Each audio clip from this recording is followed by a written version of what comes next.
The neural scanner hummed its gentle death song as Dr. Thalerix watched the human's brainwaves paint impossible patterns across her monitors. 3 rotations of continuous psychological terror protocols, and Subject 27 remained locked in what could only be described as the deepest, most peaceful sleep recorded in galactic medical history. "Initiate trauma sequence 7 alpha," she whispered to her assistant, Dr. Corvain, whose 4 eyes never left the biometric displays. The human's vitals barely registered the holographic projection of his homeworld burning, children screaming, cities crumbling to ash. His heart rate held steady at 62 beats per standard minute. His breathing patterns suggested he was dreaming of something pleasant. The Kethvari Xenopsychology Institute had tested fear responses in over 400 species across 17 galactic sectors. Every sentient being possessed the fundamental survival mechanism, the primal terror that kept creatures alive when death stalked close. Humans were supposed to be no different. The preliminary reports from outer colony raids described them as fragile, emotional creatures who wept over their dead and trembled before superior firepower. Those reports were becoming increasingly difficult to believe. "Doctor," Corvain's voice carried that particular tension, reserved for moments when the universe stops making sense. "His REM cycles are structured, mathematical. Look at these delta patterns." Thalerix studied the readouts with growing unease. The human's brain activity wasn't chaotic like normal dream states. Instead, his neural pathways fired in precise, calculated sequences, almost like he was running complex simulations, processing data, learning.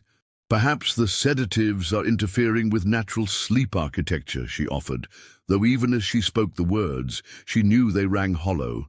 They had used the same compounds on hundreds of test subjects.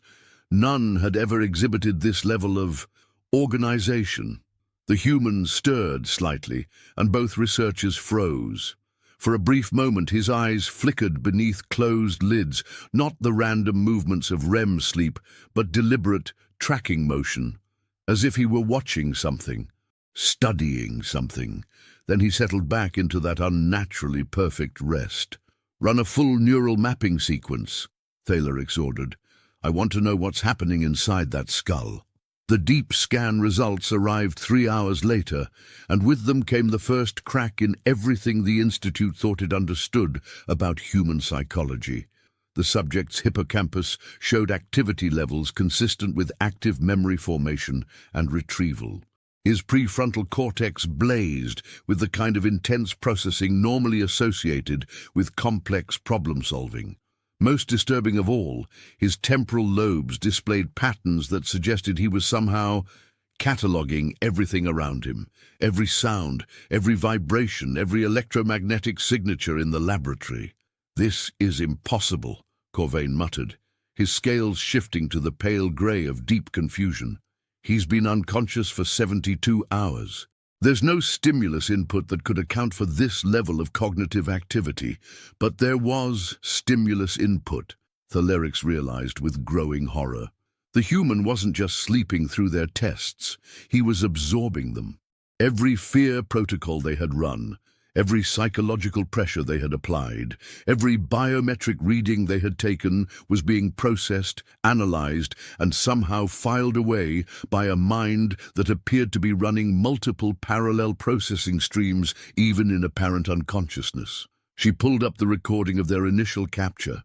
The human colony ship had been small, lightly armed, carrying what their intelligence suggested was a research team studying asteroid mining techniques in the outer Helix Nebula. The humans had surrendered immediately when confronted by the Kethvari dreadnought. No resistance, no heroics, just calm, quiet compliance as they were taken into custody. 26 of the 27 humans had been processed through standard prisoner evaluation protocols. All had exhibited normal fear responses, appropriate stress reactions, and the expected psychological profiles of a defeated enemy. They begged, they wept, they bargained.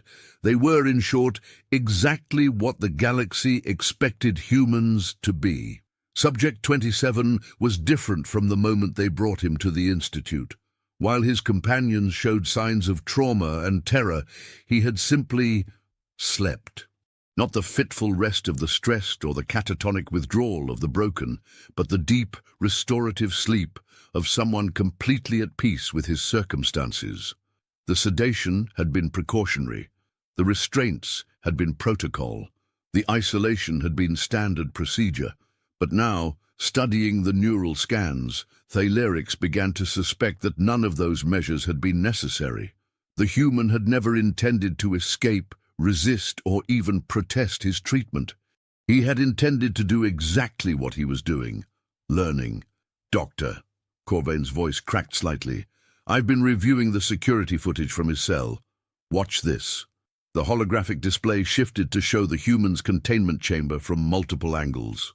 Timestamp 14:22 yesterday. He's been unconscious for 18 hours at this point. The image showed the human lying motionless on the simple cot, breathing slowly and steadily. But as Corvain adjusted the visual enhancement filters, subtle details emerged. The human's fingers, barely visible beneath the monitoring sensors, moved in tiny, precise patterns. Not random muscle twitches, deliberate movements that followed complex mathematical sequences. "He's counting," Thalerix whispered, "or calculating. Those finger movements correspond to base 16 mathematical progressions." "It gets worse," Corvain continued. "Watch his eye movements during the apparent deep sleep phases." The timestamp advanced to show the human in what their instruments had recorded as delta wave sleep, the deepest, most restorative phase of the unconscious cycle. But his eyes, while closed, tracked in precise geometric patterns, mapping, measuring, recording. The truth hit Thalerix like a physical blow. He's not asleep. He's never been asleep. The implications cascaded through her mind like a collapsing star system. Every test they had run, every protocol they had attempted, every piece of data they had gathered, all of it had been observed and catalogued by a mind that was not only conscious, but actively engaged in what could only be described as reconnaissance. She pulled up the Institute's classified archives, fingers trembling as she accessed files that required her highest security clearances. If this human was an anomaly, there would be records. There had to be records. The Kethvari Empire had encountered hundreds of human vessels over the past decade. Surely someone would have noticed patterns like these. The first file made her blood run cold. A merchant vessel captured near the Proxima Drift 6 months earlier. 23 humans aboard. 22 showed normal psychological profiles during processing. The 23rd had slept through the entire interrogation procedure. Assigned to deep storage with a notation of possible neurological defect, and transferred to a mining operation in the asteroid belt. The second file, a diplomatic courier ship, intercepted in neutral space. 17 humans, 16 processed normally. 1 slept through psychological evaluation, classified as potentially brain-damaged and sent to agricultural labor camps. The third file, a research vessel studying gas giant atmospheric compositions. 31 humans aboard.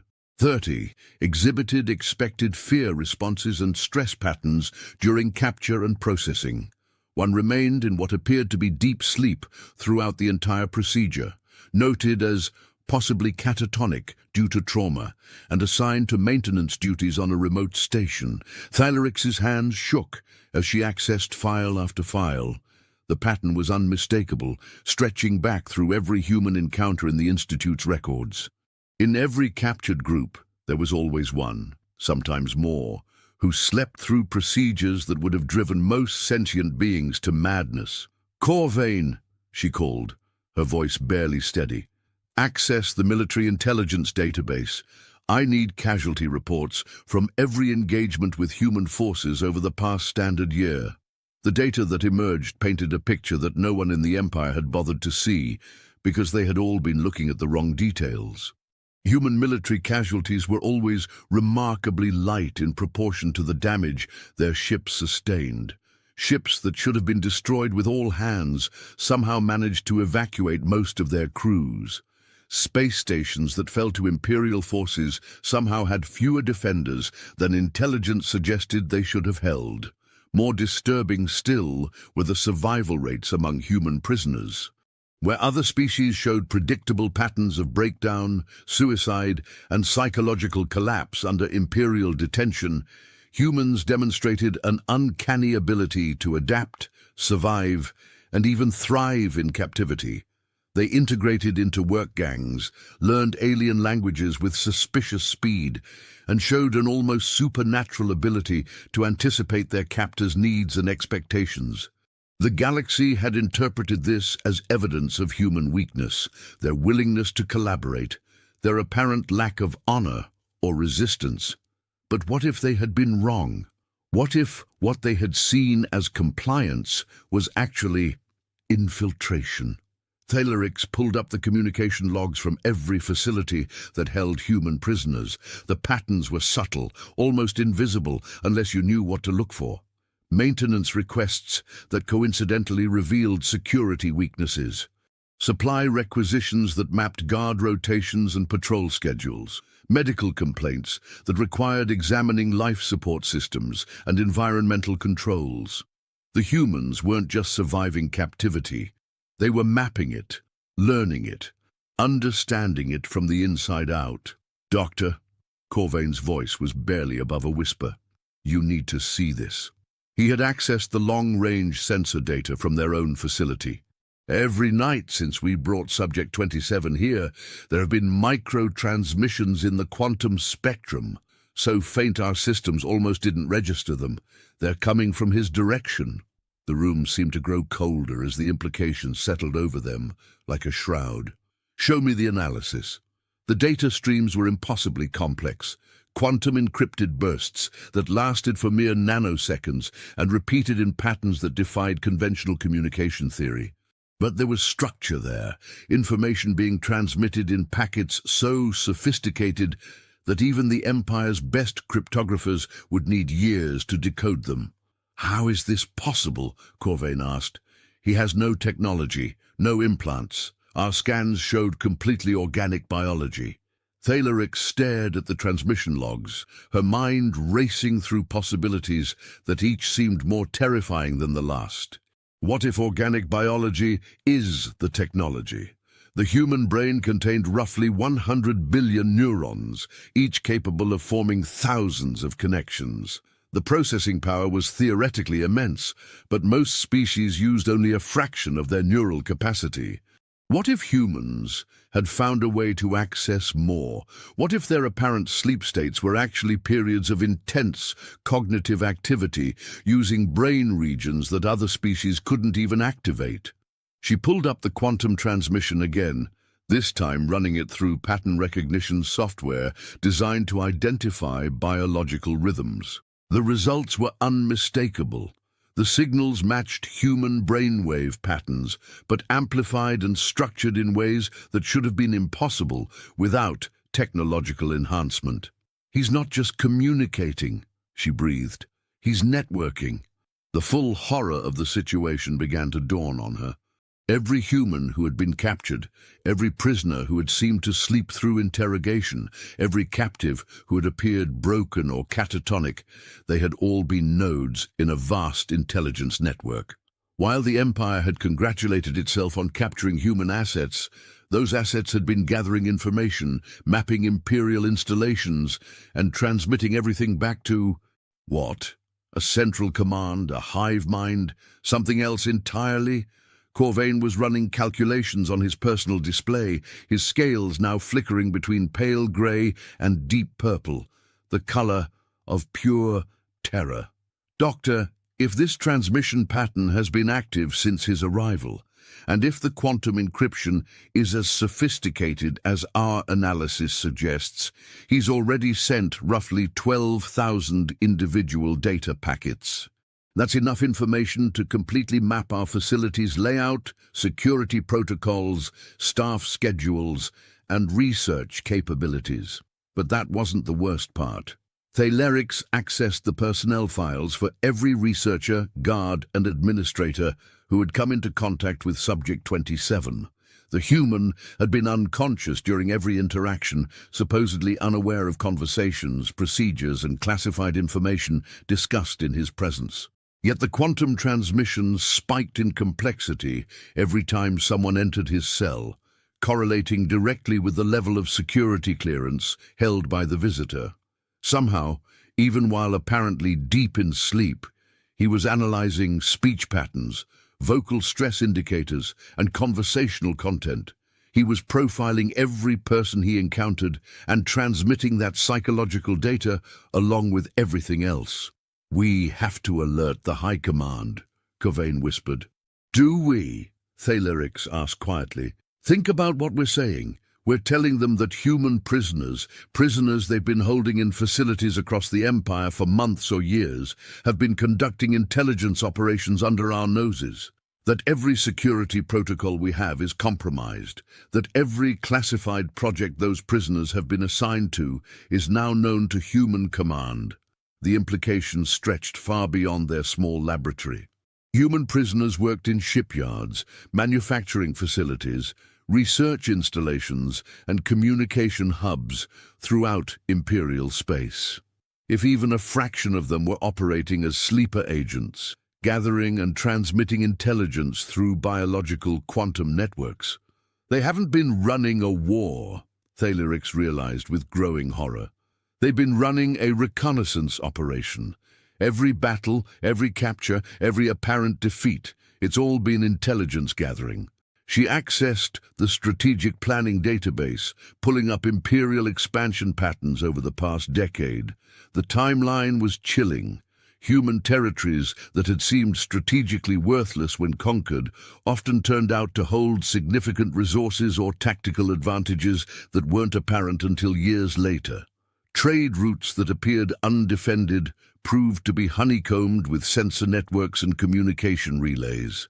Worlds that surrendered without a fight became staging areas for Imperial operations that somehow always met with unexpected resistance. The humans hadn't been losing the war. They had been studying it. "Doctor," Corvain's voice was strangled with fear.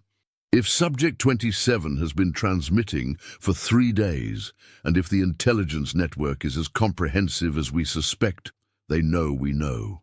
As if summoned by his words, the monitoring equipment around the human's containment cell began registering changes. The steady, peaceful brainwave patterns that had characterized his sleep for 72 hours suddenly shifted, not into wakefulness, something else, something that their equipment had never recorded in any biological entity. The neural activity spiked to levels that should have caused seizures or brain death. Instead, the patterns became even more organized, more purposeful. Like a massive biological computer switching from passive monitoring to active processing mode. "He's waking up," Corvain whispered. But that wasn't quite right, Thalerix realized. The human had never been asleep. What they were witnessing was something far more sophisticated and terrifying. He was transitioning from reconnaissance mode to something else. The quantum transmissions ceased abruptly, as if a switch had been thrown. The human's vital signs shifted to patterns they had never seen before, not the chaotic rhythms of fear or stress, but the steady, controlled signatures of someone preparing for action. For the first time since his capture, Subject 27 opened his eyes. They were the most aware, intelligent, and utterly calm eyes Thalerix had ever seen. Not the eyes of a prisoner or a victim, but the eyes of someone who had been exactly where he wanted to be, doing exactly what he had planned to do, and had now completed his mission. He sat up slowly, ignoring the restraints that should have held him immobile. With casual precision, he removed the monitoring sensors from his body, his fingers moving in the same mathematical patterns they had observed during his supposed sleep. The restraint system, a design that had held prisoners from dozens of species, opened at his touch as if he had built it himself. "Good morning," he said, his voice carrying the conversational tone of someone greeting colleagues at a research meeting. Dr. Thylerix, Dr. Corvain, thank you for the hospitality. Your facility has been most educational. Thylerix found her voice with difficulty. How do you know our names? The human smiled, not the expression of triumph or cruelty they might have expected, but something infinitely more disturbing. Professional satisfaction. I know quite a lot about both of you.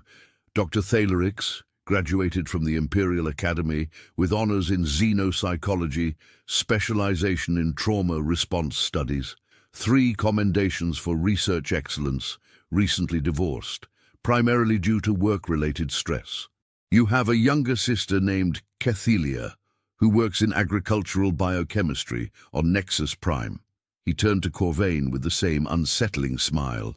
Dr. Corvain, secondary researcher, background in neurological imaging systems. You've been saving credits to bring your offspring through advanced education programs. Your nest partner, Velthan, works in communications array maintenance, a position that, incidentally, provides access to several interesting data streams. Both researchers stood frozen, the casual revelation of personal details they had never discussed in his presence hitting them like physical blows. You see, the human continued, standing and stretching with the easy movements of someone who had been feigning unconsciousness for days. Your species has a fascinating tendency to discuss personal matters when you believe you're in the presence of unconscious subjects. Over the past 3 days, I've learned more about imperial culture, family structures, psychological triggers, and social hierarchies than most anthropologists gather in years of formal study. He walked to the monitoring equipment, examining the displays with the easy familiarity of an expert. Your fear response testing protocols are quite sophisticated, by the way. We've analyzed the data streams and found them remarkably useful for understanding how your species processes psychological stress. The information will prove invaluable for future diplomatic negotiations. Future negotiations?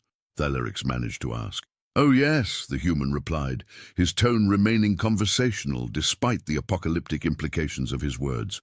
You see, what you've interpreted as a war has actually been the most comprehensive intelligence-gathering operation in galactic history. Every engagement, every capture, every apparent defeat has been carefully orchestrated to place human observers throughout Imperial space. He gestured toward the quantum transmission equipment their sensors had detected. We've been mapping your civilization from the inside out. Learning your languages, studying your psychology, understanding your technology, and most importantly, cataloging your weaknesses. Every human you've captured has been a voluntary intelligence operative, gathering data on the specific facility where they were placed.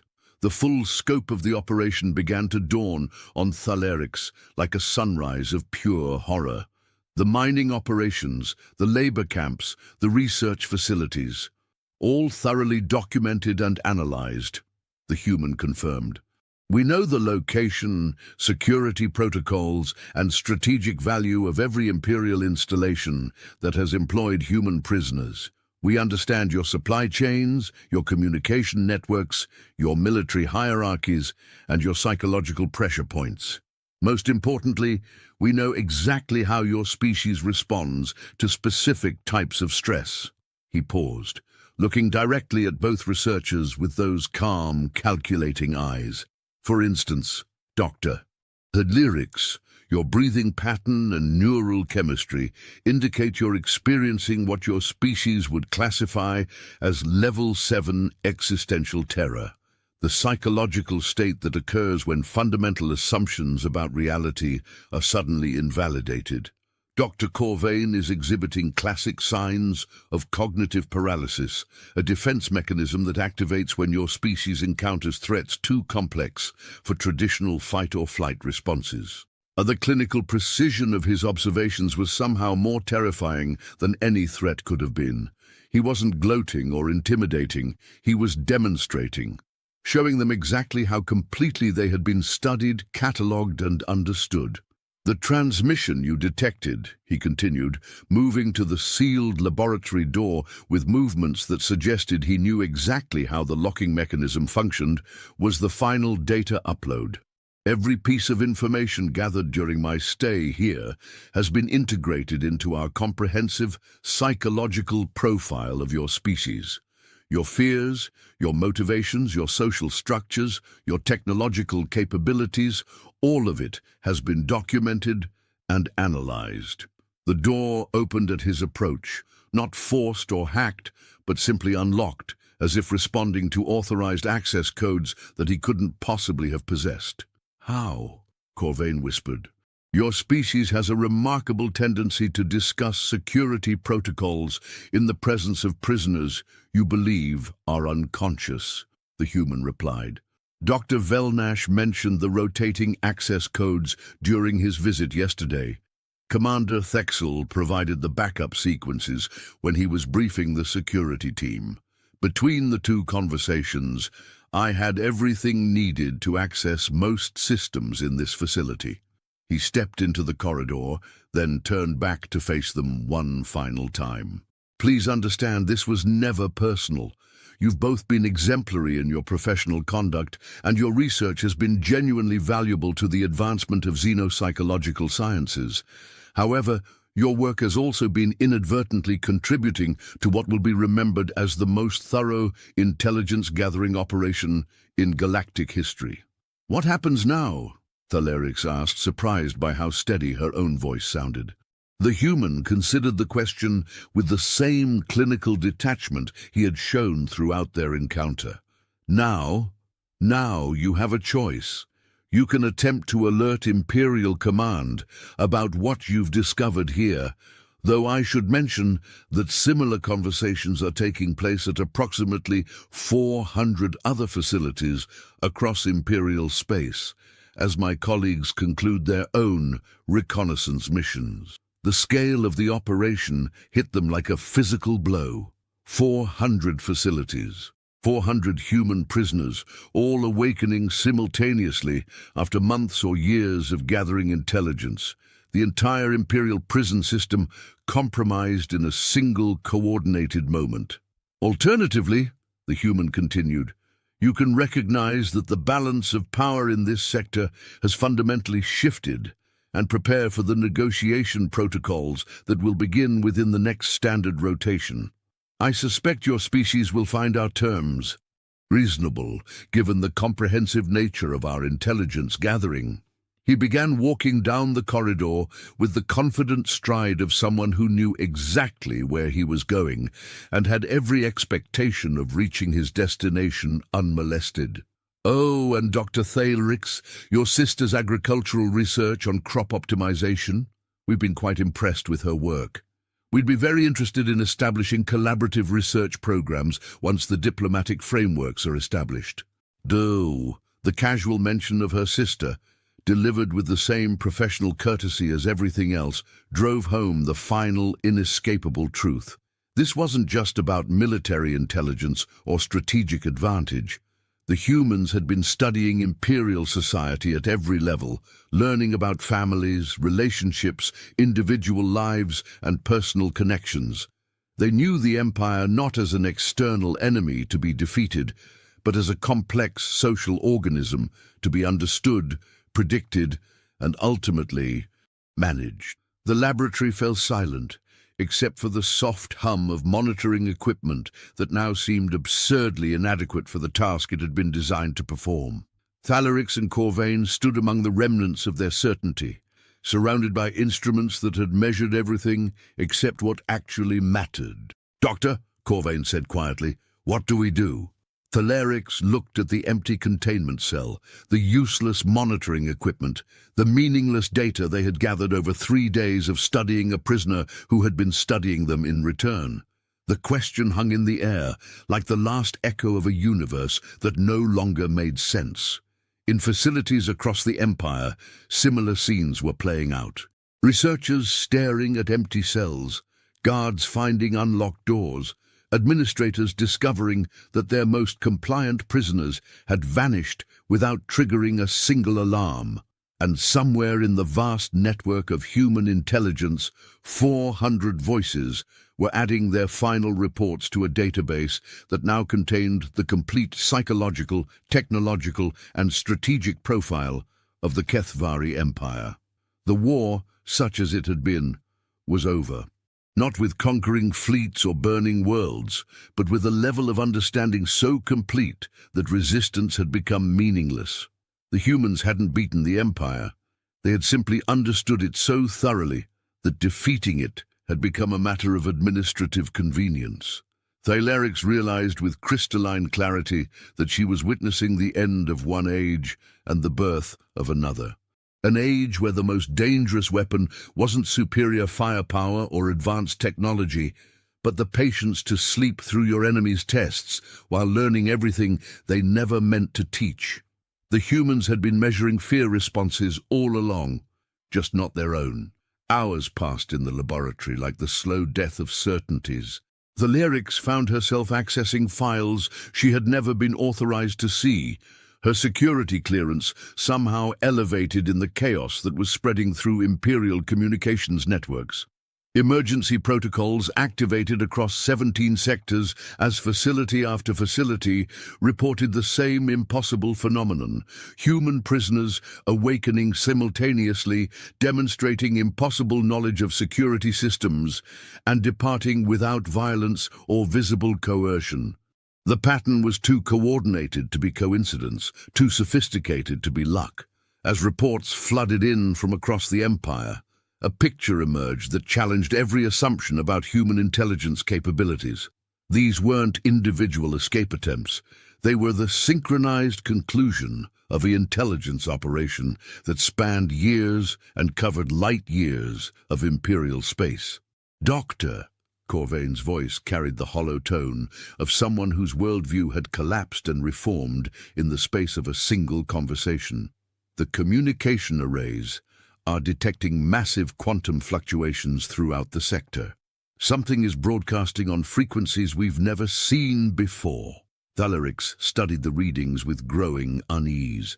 The quantum signatures were similar to what they had detected from Subject 27, but amplified by orders of magnitude, as if hundreds of individual transmission nodes had suddenly linked together into a single vast network. "They're consolidating their intelligence," she realized. "Every piece of data gathered by every prisoner across the Empire is being integrated into a single database." The implications were staggering. Individual human operatives had been gathering localized intelligence about specific facilities, personnel, and operations. But now that fragmented information was being combined into a comprehensive understanding of Imperial civilization that no external observer should have been able to achieve. They knew where every military installation was located, how it was defended, and who commanded it. They understood the supply chains that kept the Empire functioning, the communication networks that coordinated its operations, and the psychological profiles of its key decision-makers. Most disturbing of all, they had gathered this information not through espionage or infiltration, but by simply being present and observant while their captors assumed they were unconscious, broken, or irrelevant. The communication from High Command arrived 6 hours later, transmitted on emergency frequencies with the highest possible security encryption. The message was brief, but its implications were cosmic in scope. All research facilities are ordered to implement immediate lockdown protocols. Human prisoners are to be considered active intelligence threats. Any facility that has lost custody of human subjects is to be evacuated and sterilized. This is not a drill. The Emperor will address the Empire within 12 standard rotations. Thalerix read the message 3 times before its full meaning penetrated. The Empire wasn't just admitting that their prisoner systems had been compromised. They were essentially acknowledging that they had been outmaneuvered by a species they had considered intellectually inferior and strategically irrelevant. "Evacuation and sterilization protocols," Corvain repeated slowly. "They're going to destroy every facility that held human prisoners." "They're trying to eliminate the evidence," Thalerix corrected. "But it's too late. The humans already have everything they need. As if summoned by her words, the laboratory's main display activated without authorization. The image that appeared was not an Imperial transmission, but something else entirely. A human face, weathered and calm, looking directly into the camera with the same unsettling awareness they had seen in Subject 27. "Dr. Thalerix, Dr. Corvain," the human said, his voice carrying across the laboratory with crystal clarity. "My name is Commander Reed Hulsworth of the Human Intelligence Coordination Network. I believe we have some things to discuss." Neither researcher moved. The implications of receiving an unauthorized transmission inside their secured laboratory were almost beyond comprehension. Their facility's communication systems were designed to be impenetrable to external access, protected by encryption protocols that had never been breached by any known technology. "Please don't be alarmed," Commander Holsworth continued. "We're not here to threaten or harm anyone. We're here to offer what we believe will be a mutually beneficial arrangement." "How are you accessing our systems?" Thalerix managed to ask. The human smiled with the same professional courtesy they had learned to fear. "One of the many things we learned during our intelligence-gathering phase was how your communication networks function. Your species has a remarkable tendency to discuss technical specifications in the presence of prisoners you believe are incapacitated. Over the course of our operation, we gathered complete architectural details for most Imperial information systems." He paused, allowing the implications to settle. "We also learned something far more important. Your species responds very positively to transparent, honest communication. Unlike many civilizations we've encountered, the Kethvari Empire has a cultural foundation built on logical analysis and evidence-based decision-making. This gives us an excellent basis for productive negotiations." "Negotiations for what?" Corvain asked.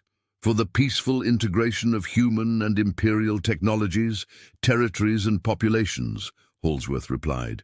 "You see, what your leadership has been interpreting as a war was actually an extended compatibility assessment. We needed to understand whether your civilization could coexist with ours, or whether fundamental conflicts would make such coexistence impossible." The clinical language was somehow more unsettling than any threat could have been. The humans weren't conquering the Empire. They were evaluating it for acquisition. "The results of our assessment have been largely positive," the commander continued. "Your species demonstrates high levels of intellectual curiosity, sophisticated social organization, and remarkable adaptability to new information. These are qualities that align well with human values and objectives." "And if the results had been negative?" Thalerix asked, though she wasn't certain she wanted to hear the answer. Holsworth's expression remained professionally neutral. "Let's focus on the positive outcomes, shall we? We've prepared a comprehensive proposal for what we're calling the Integration Protocol. It outlines a framework for combining Imperial technological capabilities with human strategic coordination, creating a hybrid civilization that benefits from both species' strengths." The display shifted to show detailed schematics, population projections, and resource allocation models. The level of planning was staggering. Not just military strategy or territorial division, but comprehensive blueprints for a merged civilization that had been developed using intimate knowledge of Imperial society. "You've already planned our entire future," Thalerix whispered. "We've planned several possible futures," Holsworth corrected. "The version you're seeing represents what our analysis suggests would be the most beneficial outcome for both species. However, we're certainly open to modifications based on Imperial input. This is intended to be a collaborative process." Corvain was studying the projections with the fascination of a researcher encountering data that challenge fundamental assumptions. "These population integration models, they assume voluntary cooperation from Imperial citizens. How can you be certain of that level of compliance?" "Because we understand your species' psychological motivations," Holsworth replied. Our intelligence gathering included comprehensive analysis of imperial social structures, cultural values, and decision-making processes. We know what your people value, what they fear, and what they need to feel secure and prosperous. He gestured toward another set of displays showing economic projections and technological development timelines. The integration protocol is designed to provide all of those things while incorporating human organizational methods that our analysis suggests will significantly improve quality of life for imperial citizens. The scope of their planning was breathtaking.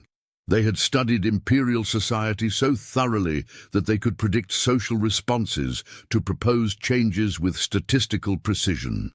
They knew which aspects of their proposal would meet resistance, which would be embraced, and which would require gradual implementation to ensure acceptance.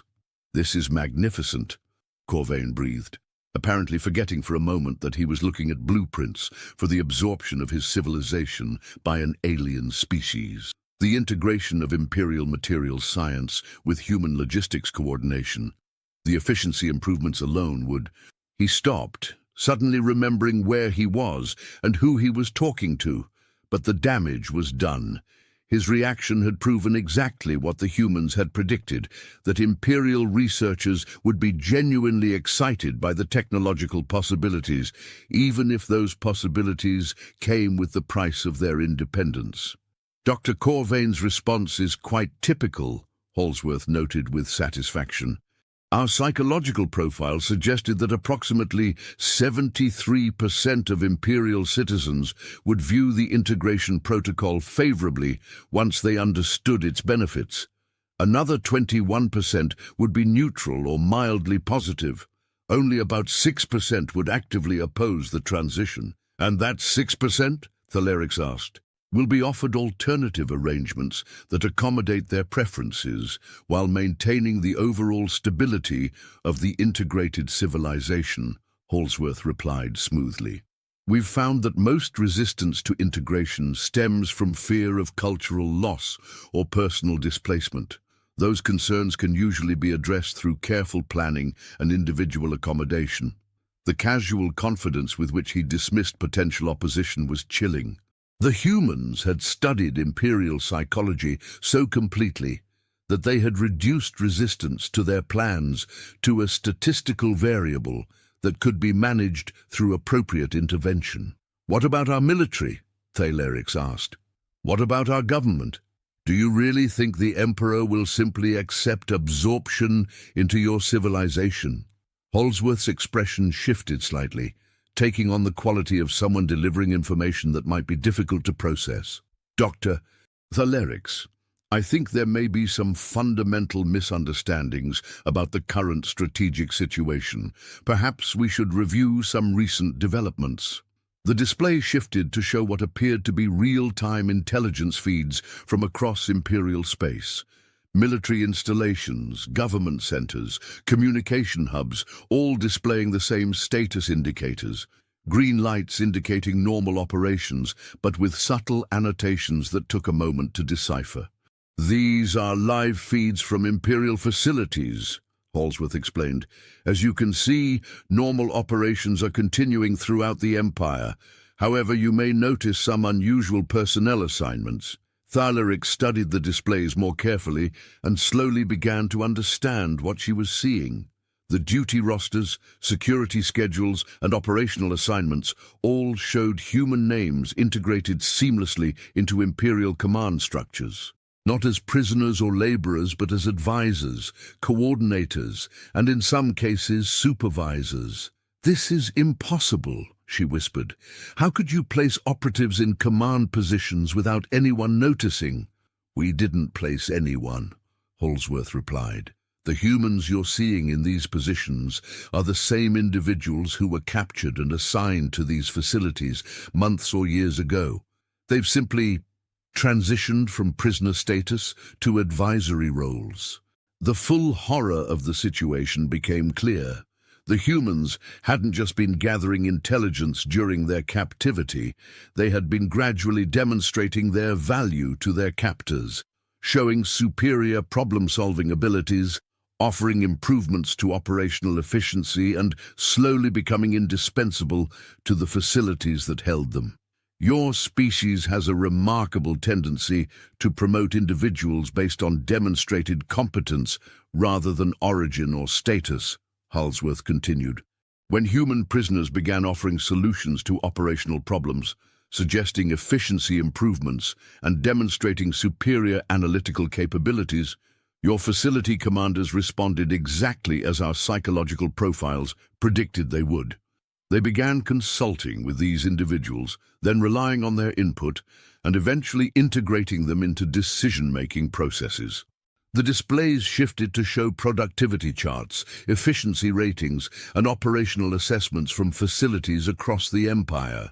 The pattern was consistent and damning. Every installation that had incorporated human input into their operations showed marked improvements in performance, cost-effectiveness, and strategic coordination. You turned our own meritocratic systems against us, Thalerix realized with growing horror. We worked within your existing cultural frameworks, Halsworth corrected gently. Your species values competence, innovation, and results. We simply provided all three in abundance. The integration was entirely voluntary on the part of your facility commanders. Corvain was studying the operational data with the fascination of a researcher discovering a new natural law. The efficiency improvements are extraordinary. Resource utilization up by an average of 37%, operational errors reduced by 62%, strategic coordination improved by... Dr. Corvain, Thalerix interrupted sharply, you're analyzing the optimization of our own conquest. Actually, Halsworth interjected, the term conquest implies taking something by force. What you're looking at is more accurately described as symbiotic integration. Both species benefit from the arrangement, though humans provide the organizational framework that allows the partnership to function at optimal efficiency. The euphemistic language was perhaps the most unsettling aspect of the entire situation. The humans had developed a vocabulary that transformed absorption and domination into collaboration and mutual benefit. They had studied imperial psychology so thoroughly that they could present the elimination of imperial independence as an upgrade to imperial civilization. The Emperor will never accept this, Thalerix said, though even as she spoke the words, she found herself wondering if that was actually true. The Emperor has already been briefed on the integration protocol, Halsworth replied calmly. Admiral Jexthane delivered the preliminary proposal 3 standard rotations ago. We understand that His Imperial Majesty is currently reviewing the documentation with his advisors. The casual revelation that human operatives had reached the highest levels of imperial government hit like a physical blow. Admiral Jexthane was one of the Emperor's most trusted military commanders, a figure whose loyalty to the Empire was considered absolute and unquestionable. Jexthane has been compromised, Corvain whispered. Admiral Jexthane has been educated, Halsworth corrected. He spent several months working closely with human strategic coordinators who were officially assigned to his command as prisoner advisors. During that time, he had the opportunity to observe human organizational methods, strategic thinking, and long-term planning capabilities firsthand. The display showed classified military reports bearing Jexthane's personal authorization codes, strategic assessments, operational recommendations, and resource allocation proposals, all demonstrating the same level of sophisticated analysis they had seen in the integration protocol documentation. The Admiral's reports to the Emperor have been uniformly positive regarding human capabilities, Halsworth continued. His recommendations include formal recognition of human strategic value and the establishment of permanent advisory positions within Imperial Military Command. Thalerix felt the last pillars of her understanding of Imperial sovereignty crumbling. You've been manipulating our entire command structure. We've been demonstrating our value to your command structure.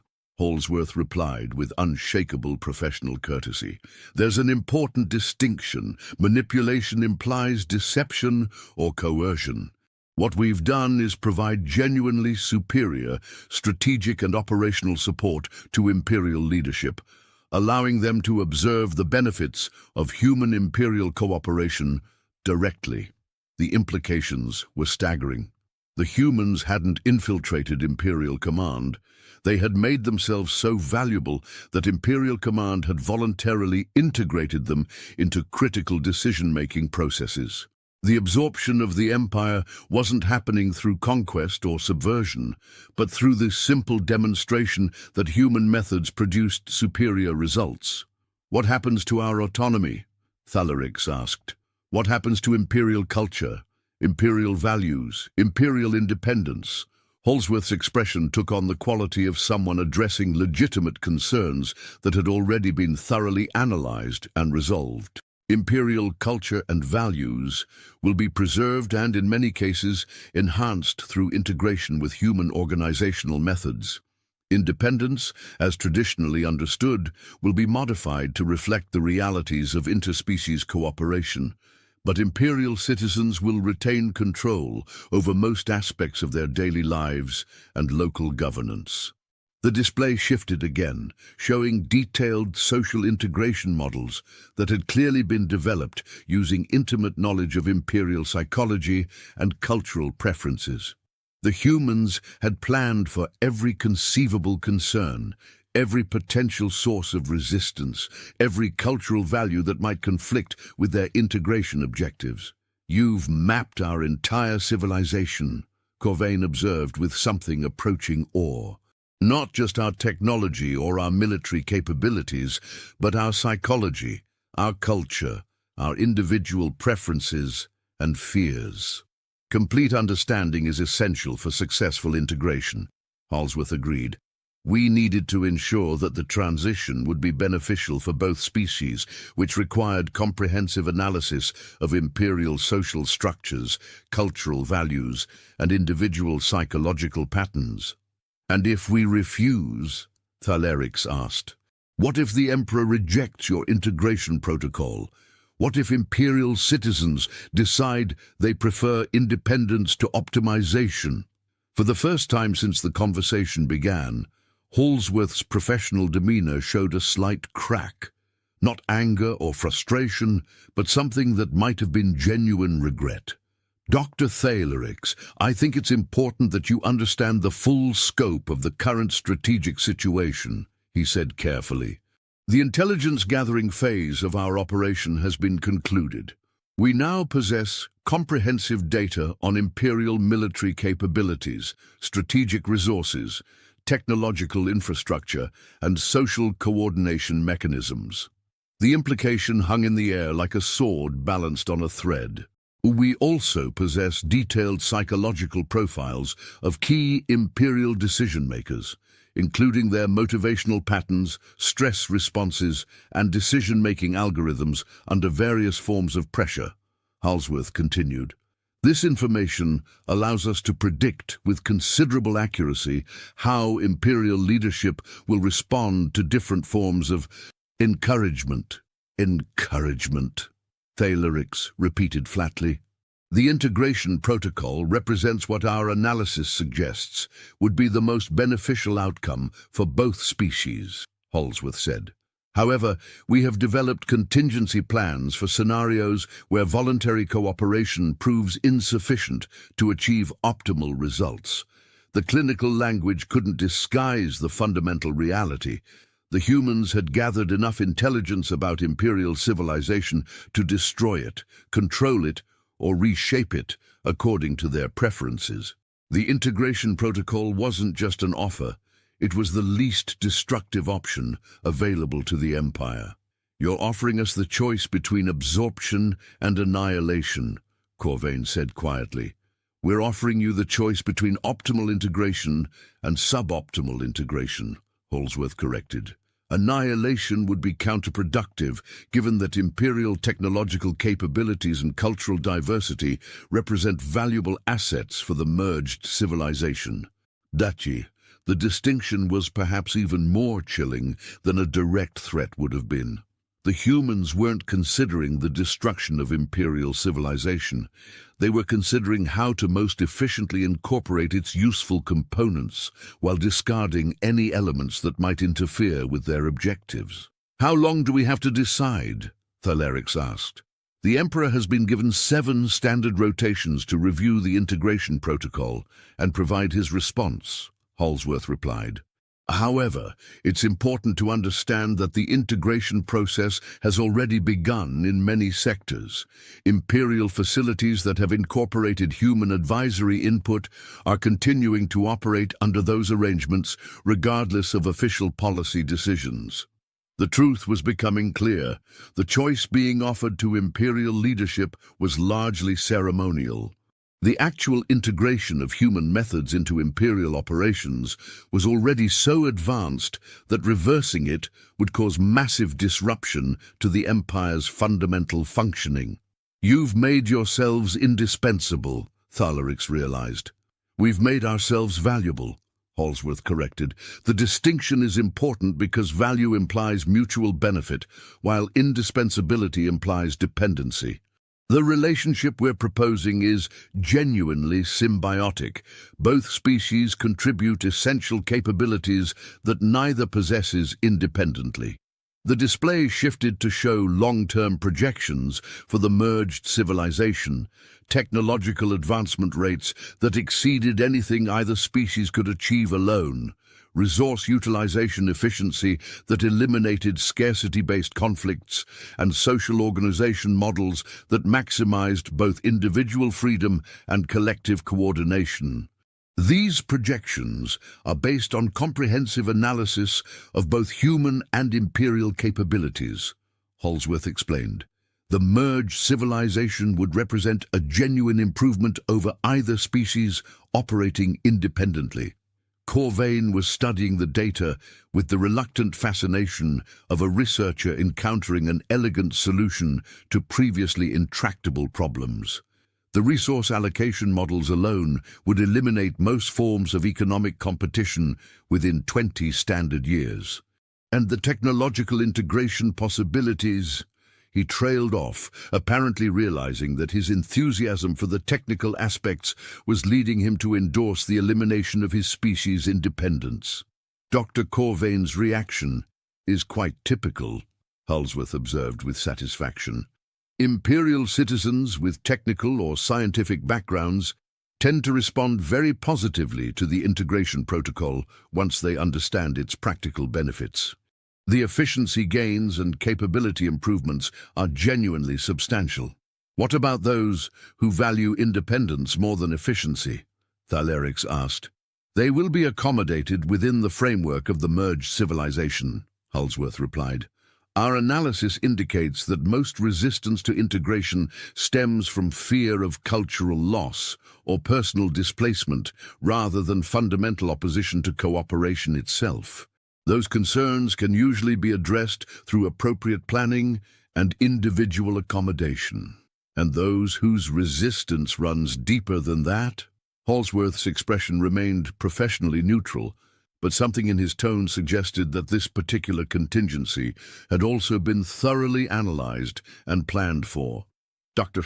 Thalerix, one of the things we learned during our intelligence-gathering phase is that your species has a remarkable capacity for adaptation when presented with clear evidence of benefit. The number of individuals who would maintain active opposition to integration after experiencing its practical advantages is statistically negligible. The confidence with which he dismissed potential resistance was perhaps the most unsettling aspect of the entire conversation. The humans had studied imperial psychology so completely that they had reduced opposition to their plans to a manageable statistical variable. "You really believe you understand us that completely?" Thalerix said. "We know we understand you that completely," Holsworth corrected. "The accuracy of our behavioral predictions over the past several years has been consistently above 97%. Your species operates according to logical, analyzable patterns that respond predictably to specific stimuli." The casual reduction of imperial civilization to a set of behavioral algorithms was chilling in its implications. The humans hadn't just gathered intelligence about imperial technology and strategy, they had developed a complete psychological model that allowed them to predict and influence imperial behavior with scientific precision. "What happens now?" Corvain asked. "Now you have the opportunity to observe the integration process firsthand," Halsworth replied. "Your facility has been selected as one of the demonstration sites where Imperial researchers can see how human-Imperial cooperation functions in practice." "Selected by whom?" Thalerix demanded. "By your facility director, Dr. Neltash, in consultation with the human coordination team that has been advising your research division for the past 8 months. Halsworth replied calmly. The revelation that their own facility director had been working with human coordinators for months without their knowledge was the final straw. Every level of Imperial society, from individual research laboratories to the highest military commands, had been penetrated and gradually converted to human operational methods. Dr. Neltash has found human strategic input invaluable for optimizing research priorities and resource allocation, Halsworth continued. The productivity improvements in your division over the past year have been largely attributable to human coordination protocols. Thalerix thought back over the recent changes in their research programs.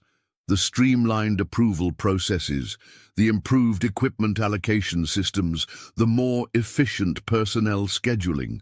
All of it had been attributed to administrative reforms initiated by facility leadership. None of them had realized they were already living under human organizational systems. You've been managing us for months without our knowledge, she whispered.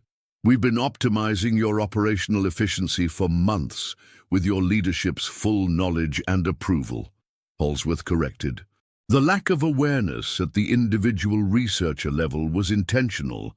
Our analysis indicated that gradual implementation would produce less psychological resistance than sudden comprehensive changes. The methodical nature of the infiltration was breathtaking. The humans had studied Imperial psychology so thoroughly that they could predict exactly how to introduce changes in ways that minimized resistance and maximized acceptance. They had transformed Imperial facilities from the inside out while making the occupants feel that the improvements were their own idea. What about our research? Corvain asked. What about our scientific independence? Your research will continue under the enhanced coordination protocols that have already proven so effective, Halsworth replied.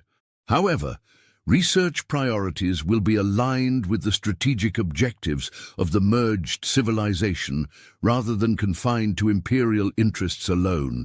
The display shifted to show research coordination networks that spanned both human and Imperial scientific communities.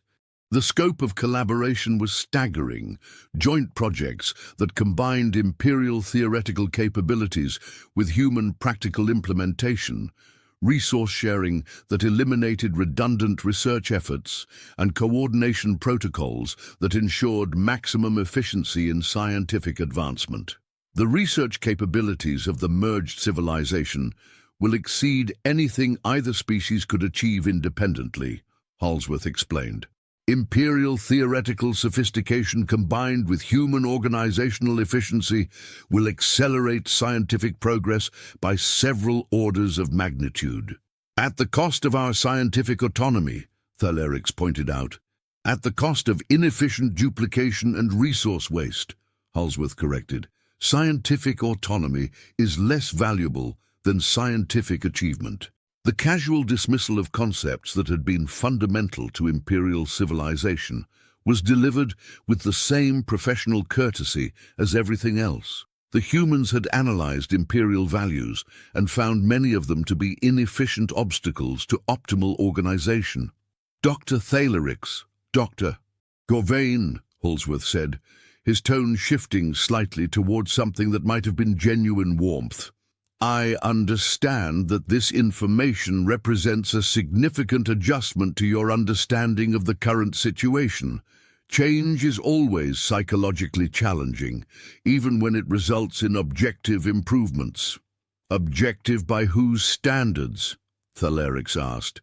By the standards of efficiency, productivity, resource optimization, and capability enhancement, Holsworth replied. The metrics are quantifiable and verifiable. The integration protocol produces measurably superior results in every category relevant to civilizational success. What about freedom? What about self-determination? What about the right to make our own mistakes? Holsworth considered the question with the thoughtful precision of someone who had encountered it many times before and developed a comprehensive response. Freedom is the ability to pursue individual goals within a framework that supports collective prosperity, he said carefully. Self-determination is the capacity to influence decisions that affect one's life and community. The right to make mistakes is the privilege of learning through experience rather than instruction. He paused, allowing his definitions to settle. The integration protocol preserves all of these things while providing a coordination framework that maximizes individual opportunity and collective achievement. Imperial citizens will retain the ability to pursue personal goals, influence community decisions, and learn through experience. However, the overall organizational structure will ensure that individual choices contribute to collective optimization rather than working at cross purposes. The redefinition of fundamental concepts was perhaps the most sophisticated aspect of the entire operation. The humans had studied imperial values so completely that they could preserve the language and appearance of those values while completely altering their practical meaning. You're offering us the illusion of freedom within the reality of control, Thalerix said. We're offering you the reality of freedom within the framework of coordination, Holsworth corrected. The distinction is important because it reflects the difference between arbitrary control and optimal organization. The conversation was interrupted by an emergency alert that activated every display in the laboratory simultaneously. The imperial seal appeared, followed by the image of Emperor Kethvaldris himself, looking older and more strained than either researcher had ever seen him appear in public broadcasts. "Citizens of the Empire," the Emperor began, his voice carrying the weight of decisions that would reshape galactic civilization. "We have received a proposal from the human species that requires careful consideration and unprecedented response." Holsworth's image minimized to a small window in the corner of the display, allowing them to watch their Emperor address the Empire while maintaining visual contact with their human coordinator. The proposal outlines a comprehensive integration of human and imperial civilizations, the Emperor continued. The document is extensive, detailed, and represents a level of understanding about our society that is both impressive and concerning. Thalerix noticed that the Emperor's language was carefully neutral, neither rejecting nor endorsing the human proposal, but acknowledging its significance and complexity. After extensive consultation with military advisors, scientific experts, and strategic planners, we have concluded that the human proposal merits serious consideration, the Emperor said. The potential benefits are substantial, though the implications for imperial sovereignty are equally significant. "He's going to accept," Corvain whispered. "We have decided to initiate a trial period of limited integration," the Emperor announced. "Selected facilities throughout the Empire will implement human coordination protocols on an experimental basis. The results of these trials will inform our final decision regarding the comprehensive integration protocol." The announcement was delivered with the formal dignity that characterized all imperial communications. But the underlying message was clear. The Empire was beginning the process of voluntary absorption into human organizational structures. "The trial period will last for 1 standard year," the Emperor continued. During this time, Imperial citizens will have the opportunity to observe the practical effects of human-Imperial cooperation firsthand. We encourage all citizens to approach this transition with the scientific curiosity and logical analysis that have always characterized our civilization. Holsworth's image expanded back to full size as the Emperor's broadcast concluded. His expression showed professional satisfaction, but no trace of triumphalism or celebration. His Imperial Majesty's decision demonstrates the wisdom and pragmatism that make the Kethvari Empire such a valuable partner for integration, he said. The trial period will allow both species to refine the coordination protocols and address any concerns that arise during implementation. What happens after the trial period? Thalerix asked. Based on our analysis of Imperial decision-making patterns, the results of the trial period will demonstrate clear benefits for all participants, Holsworth replied.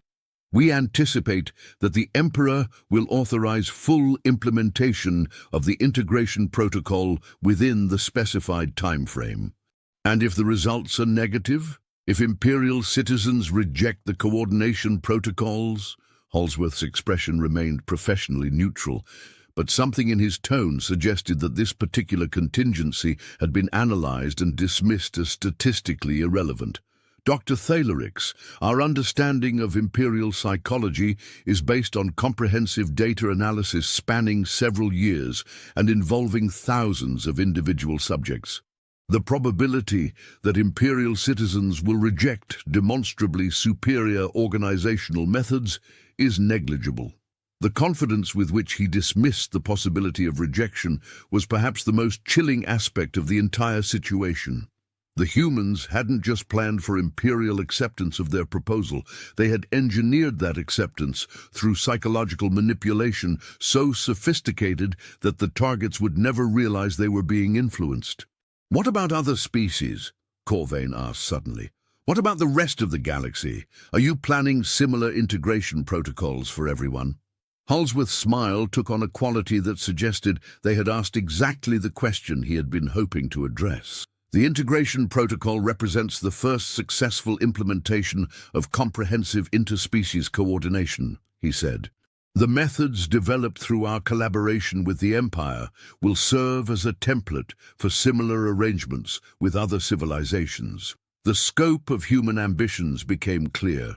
The absorption of Imperial civilization was not an end in itself, but a proof of concept for the systematic integration of every species in the galaxy under human organizational leadership. You're planning to coordinate the entire galaxy, Thalerix breathed. We're planning to optimize the entire galaxy, Holsworth corrected. The current system of independent civilizations competing for resources and territory is profoundly inefficient. Coordinated development under unified organizational protocols will produce superior results for all species involved. The casual discussion of galactic optimization, as if it were a routine administrative challenge, was breathtaking in its implications. The humans weren't just conquering individual civilizations.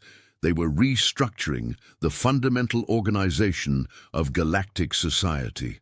Dr. Thalerix, Dr. Corvain, Holsworth said, his tone shifting toward what might have been genuine warmth. You have the opportunity to participate in the greatest organizational transformation in galactic history. Your expertise in xenopsychology will be invaluable for developing integration protocols for other species. The offer was delivered with the same professional courtesy as everything else, but its implications were clear. Cooperation would be rewarded with meaningful participation in the new order, while resistance would result in irrelevance. What makes you think we would help you absorb other civilizations? Thalerix asked. Your scientific curiosity, Holsworth replied immediately. Your research has always focused on understanding how different species think, feel, and make decisions. The integration protocol represents the practical application of xenopsychological research on an unprecedented scale. He wasn't wrong, Thalerix realized with uncomfortable clarity. The opportunity to study interspecies psychology in the context of systematic civilization integration would provide research opportunities that no xenopsychologist had ever imagined possible. Think about it, Holsworth continued. Every species we integrate provides new data about consciousness, social organization, and individual psychology. The research possibilities are limitless. Corvain was already studying the integration projections with the fascination of a researcher encountering the ultimate laboratory. The comparative analysis, opportunities alone, understanding how different species respond to identical coordination protocols. Dr. Corvain understands the scientific value of the project, Holsworth observed with satisfaction. The integration protocol isn't just about organizational efficiency, it's about developing a comprehensive understanding of consciousness itself. The appeal to scientific curiosity was devastatingly effective. Both researchers found themselves genuinely excited by the research possibilities, even as they intellectually recognized that they were being recruited to participate in the systematic absorption of galactic civilization. What about species that resist integration more effectively than the Empire? Thalerix asked. What about civilizations that can't be absorbed through psychological manipulation? Holsworth's expression remained professionally neutral, but something in his tone suggested that this particular contingency had also been thoroughly analyzed and planned for. Every species has psychological patterns that can be understood and influenced through appropriate methods, he said. Some require more complex approaches than others, but none have proven genuinely resistant to properly implemented coordination protocols. You've done this before, Corvain realized. The Empire isn't your first integration project. The Empire represents the most comprehensive integration project to date, Holsworth replied carefully. Previous collaborations have been smaller in scope, but they provided valuable data for developing the methods we're implementing here. The revelation that the humans had been systematically testing their integration techniques on other civilizations was the final piece of a puzzle that revealed the true scope of their strategic planning. The absorption of the Empire wasn't an isolated event. It was the culmination of a galaxy-wide program of species integration that had been operating for years. How many? Thalerix asked quietly. How many species have participated in preliminary integration protocols? Holsworth considered the question carefully.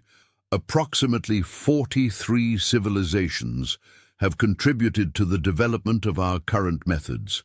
The casual mention of 43 absorbed civilizations was delivered with the same professional courtesy as everything else. The humans had been systematically working their way through the galaxy, testing and refining their integration techniques with each species they encountered. Where are they now? Corvain asked. What happened to those 43 species? They continue to exist within the coordination framework we developed together, Holsworth replied. Their cultures, technologies, and individual identities are preserved and enhanced through integration with human organizational methods.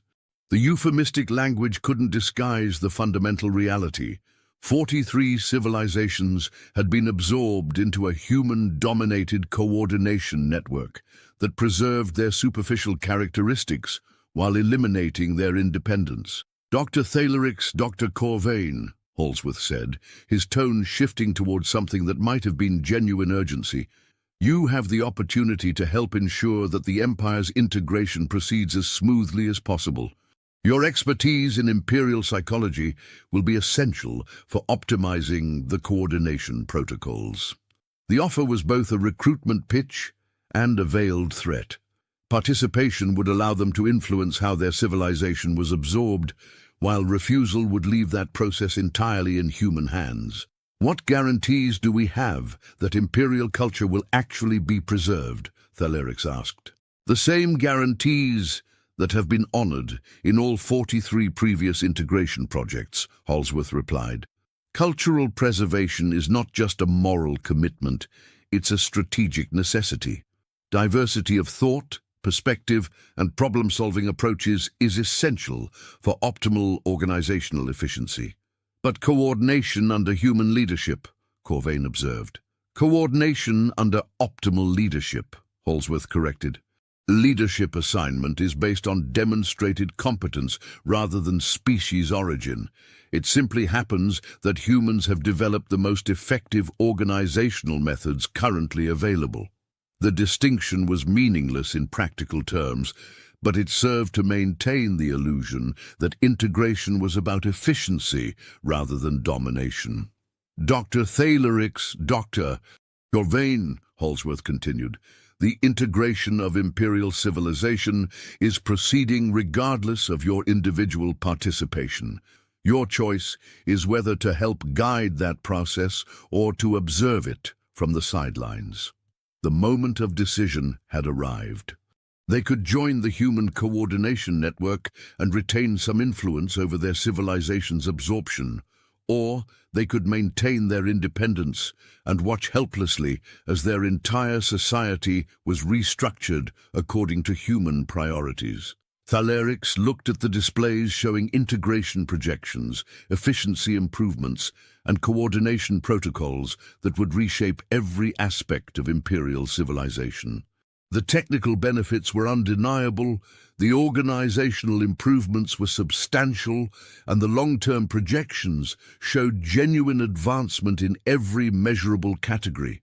But they also showed the complete elimination of imperial sovereignty, the reduction of her species to a component in a human-dominated organizational structure, and the transformation of galactic civilization into a coordinated network under human leadership. We need time to consider, she said finally. Of course, Holsworth replied with professional understanding. However, I should mention that the integration process is already underway at facilities throughout the Empire. Delay in decision-making simply means that others will shape the protocols that will eventually govern your participation. The gentle pressure was expertly applied, not threatening enough to provoke resistance, but clear enough to emphasize the consequences of inaction. How long do we have? Corvain asked. The initial coordination protocols for your facility will be implemented within the next 72 hours, Holsworth replied. Your decision whether to participate in their development should probably be made before then. 72 hours to decide the future of their careers, their research, and their species' role in a galaxy-spanning organizational network. The time frame was simultaneously too short for adequate consideration and too long to postpone the inevitable. Commander Holsworth, Thalerix said, surprising herself with the steadiness of her own voice. What happens to humans who oppose integration? What happens to members of your own species who prefer independence to coordination? For the first time since the conversation began, Holsworth's professional demeanor showed a crack that might have been genuine emotion, not anger or frustration, but something that looked almost like sadness. Dr. Thalerix, that's a question that reveals a fundamental misunderstanding about human civilization, he said quietly. There are no humans who oppose integration, because integration is human civilization. What you're observing isn't the absorption of other species by human culture. It's the extension of human organizational methods to include other species as voluntary participants. The revelation was chilling in its implications.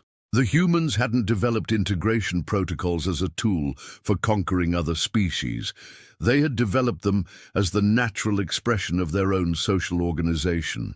They weren't imposing their methods on unwilling aliens. They were sharing what they genuinely believed to be superior approaches to civilization itself. Human society has been organized according to these coordination principles for generations, Holsworth continued. What appears to you as conquest or absorption is simply the expansion of methods that humans have used successfully among themselves for centuries. You're all already integrated, Corvain breathed. We're all already coordinated, Holsworth corrected. Individual humans retain personal autonomy and cultural identity within a framework that optimizes collective achievement. The system works so effectively that extending it to other species is the natural next step in galactic development. The humans weren't conquerors imposing alien methods on defeated enemies. They were evangelists sharing organizational techniques that had made their own civilization supremely effective. They genuinely believed they were offering other species the gift of superior social coordination. "Dr. Thylerix, Dr. Corvain," Halsworth said, his tone carrying what might have been genuine warmth, "you have the opportunity to help bring the benefits of human organizational methods to your own species. The choice is whether to participate in that process as partners or to observe it as subjects." The final word carried just enough edge to make clear that while participation was genuinely preferred, it was not absolutely necessary. The integration would proceed with or without their cooperation, but their involvement would determine whether they maintained any influence over the process. The transmission ended as abruptly as it had begun, leaving them alone in the laboratory with the weight of decisions that would reshape their civilization. The displays returned to normal operational status, showing routine facility data as if nothing had happened. But everything had happened. Their world, their empire, their understanding of galactic civilization itself had been fundamentally transformed in the space of a single conversation. "Doctor," Corvain said quietly, "what do we do?" Thylerix studied the empty containment cell, where Subject 27 had slept peacefully while conducting the most sophisticated intelligence operation in recorded history. The human had never been their prisoner. They had been his laboratory, and he had spent 3 days studying them with the same scientific precision they had thought they were applying to him. The question wasn't whether Imperial civilization would be absorbed into the human coordination network. That decision had been made years ago, when the first human prisoners had begun demonstrating the superiority of their organizational methods to their captors. The only remaining question was whether she and Corvain would participate as partners in that absorption, or simply observe as subjects in the greatest xenopsychological experiment ever conducted.